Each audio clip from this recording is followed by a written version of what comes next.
back to the channel, everyone. Today I'm going to show you how you can install Fortnite on your Samsung Galaxy device. If you've tried going to the Google Play Store and can't find Fortnite, that's actually because Fortnite is not available on the Google Play Store. It's only available on the Samsung Galaxy Store.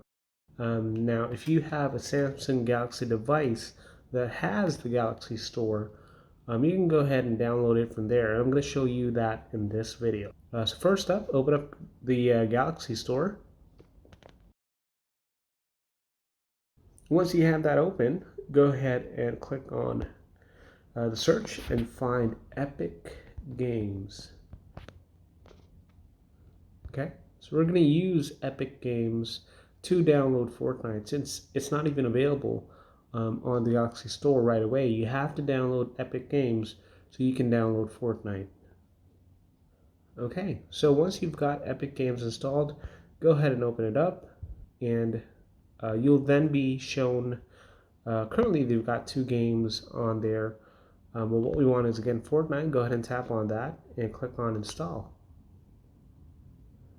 Now this will just download the app for Fortnite, but not the actual game files themselves. So after you download this, you're going to need to download the other game files, which is about 6 gigabytes. So you're going to want to be connected to Wi-Fi, so that way it's faster, and of course you don't lose out on your data if you're using mobile data.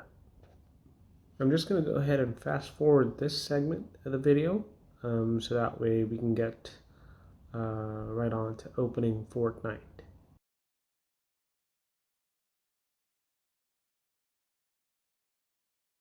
Alright, so once you have that downloaded, go ahead and launch Fortnite. Just go ahead and continue with all those permissions. And I'm on the latest version of Android, so it does give me a warning, but that's fine. You can just go ahead and click on OK on that. Okay, so now you've got Fortnite downloaded. All you have to do next is either log in if you already have an existing Fortnite account or Epic Games account. If not, you can go ahead and click on create a new account. And right after you've logged in, you're going to need to download all the other files associated with the app. And once you've done that, you should be all set. Go ahead and enjoy your game. Good luck, and that's it for this tutorial. If you liked this video, feel free to subscribe to the channel and comment your questions down below.